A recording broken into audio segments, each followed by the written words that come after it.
Bueno, hola. Hoy vamos a terminar con lo que son lo de las presidencias fundadoras. ¿Se acuerdan que estuvimos viendo que hubo un lapso de tiempo entre 1862 y 1880 donde gobernaron Mitre, Sarmiento y Avellaneda?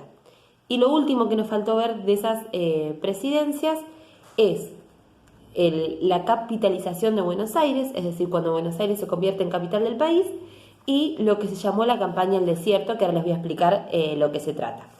Bueno, les voy a leer las páginas 35 y 36 del libro y vamos a ir explicándolo. En 1880, durante su gobierno, el presidente Avellaneda propuso que la ciudad de Buenos Aires fuera declarada capital de la República Argentina. Sectores poderosos de la provincia no aceptaron esta decisión. El gobernador de la provincia de Buenos Aires, Carlos Tejedor, encabezó una rebelión contra el gobierno nacional en la que participaron también los vecinos de la ciudad. Ante la amenaza de los porteños, los integrantes del gobierno nacional decidieron establecerse en el actual barrio de Belgrano, que en ese momento no formaba parte de la ciudad de Buenos Aires.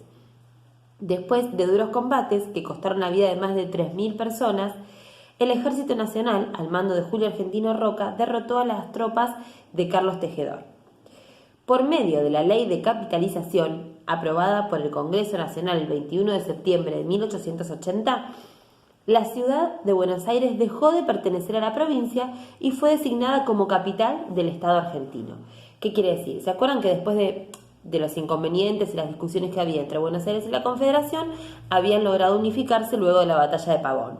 Mitre comienza su presidencia, después lo sigue Sarmiento y ahora estamos en la de Avellaneda.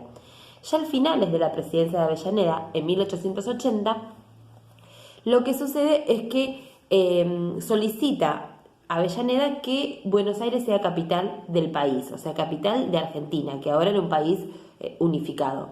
Pero siempre había estas asperezas, estas diferencias entre Buenos Aires y otras provincias y no estaban de acuerdo. Hasta que finalmente Carlos Tejedor, que era el gobernador de Buenos Aires, gana en la batalla y se firma la Ley de Capitalización. Si nosotros nos remontamos a esa palabra, capitalización viene de la palabra capital. Entonces se establece que Buenos Aires, como ciudad estoy hablando, ya no pertenezca más a la provincia de Buenos Aires, sino que se separe y sea, como lo es hoy en día, una ciudad autónoma, capital de nuestra República Argentina.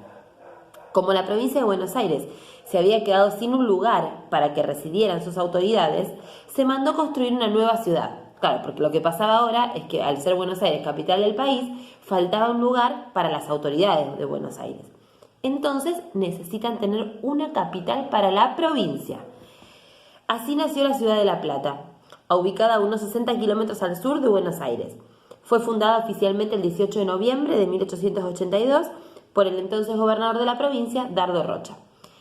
No sé si conocen y sabían que La Plata pertenece a la provincia de Buenos Aires, es la capital de la provincia de Buenos Aires y se la conoce como la ciudad de las diagonales, por el trazado urbano que tiene. Así que bueno, ¿qué aprendimos en esto?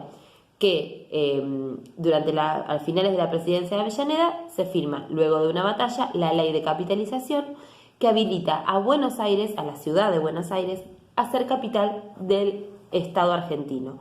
Mientras que 2 años más tarde se funda la ciudad de La Plata, Dardo Rocha la funda, y se convierte en capital de la provincia, ¿sí?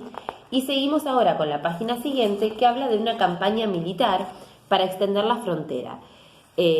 Vamos a decirlo así, que ya no se usa esta palabra, pero en ese momento la usaban. El indio, el aborigen, lo que hoy nosotros llamamos el habitante originario, el pueblo originario, era una preocupación realmente. Vamos a ver qué hicieron los gobiernos durante esas presidencias fundadoras con este tema. O sea, qué pasaba con el indio, vamos a decir.